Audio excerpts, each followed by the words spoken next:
తెనాలి బోస్ రోడ్లోని శ్రీ వాసవి కన్యకా పరమేశ్వరి దేవస్థానంలో శ్రీదేవి శరన్నవరాత్రి మహోత్సవాలు అత్యంత వైభవంగా ప్రారంభమయ్యాయి.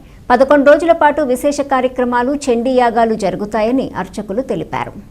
స్థానిక బోస్ రోడ్లోని శ్రీ వాసవి కన్యకా పరమేశ్వరి దేవస్థానంలో దేవీ శరన్నవరాత్రి ఉత్సవాలు అంగరంగ వైభవంగా ప్రారంభమయ్యాయి. తొలి రోజు వాసవి అమ్మవారు బాలత్రిపుర దేవి అలంకారంలోనూ, శ్రీ రాజరాజేశ్వరి దేవి అమ్మవారు మహాగౌరి అలంకారంలో భక్తులకు దర్శనమిచ్చారు. ఉదయం విశేష పూజలు, అర్చనలు, అభిషేకాలు నిర్వహించినట్టు ఆలయ అర్చకులు తెలియజేశారు.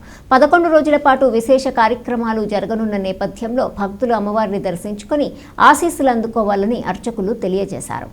శ్రీమాత్రే నమః. శ్రీ వాసవి కన్యకా పరమేశ్వరి నమః. తెనాలి పట్టణం బోస్ రోడ్లో వేయించేసినటువంటి శ్రీ వాసవి కన్యకా పరమేశ్వరి అమ్మవారి దేవస్థానంలో దేవీ శరన్నవరాత్రి మహోత్సవాలు పురస్కరించుకొని ఈ రోజున 22/9/2025 సోమవారం నుంచి 2/10/2025 విశేషమైనటువంటి ఈ యొక్క 11 రోజులు కూడా దేవీ శరన్నవరాత్రి మహోత్సవాలు విశేషంగా జరగబోతూ ఉన్నాయి.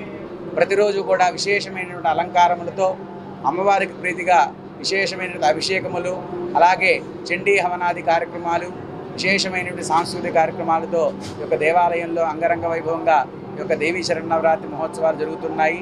మరి మొదటి రోజు భాగంగా శ్రీ వాసవి కన్యకా పరమేశ్వరి అమ్మవారు శ్రీ బాలత్రిపుర దేవిగాను, శ్రీ రాజరాజేశ్వరి అమ్మవారు శ్రీ మహాగౌరి అమ్మవారుగాను దర్శనమిస్తూ ఉన్నారు. కావున భక్తులందరూ కూడా ప్రతిరోజు కూడా దేవాలయానికి విచ్చేసి అమ్మవారి యొక్క అలంకారం దర్శనం చేసుకొని అమ్మవారికి పూజా కార్యక్రమాల్లో పాల్గొని పరిపూర్ణమైనటువంటి శ్రీ మహాకాళి, మహాలక్ష్మి, మహాసరస్వతి అయినటువంటి శ్రీ వాసవి అమ్మవారి యొక్క పరిపూర్ణమైనటువంటి అనుగ్రహాన్ని పొందవలసిందిగా మరీ కోరుతూ ఉన్నాము. ప్రతిరోజు కూడా విశేషంగా భక్తులందరూ కూడా వచ్చి అమ్మవారిని దర్శించి అమ్మవారి యొక్క విశేషమైన అనుగ్రహం పొందవలసిందిగా కోరుతూ ఉన్నాము.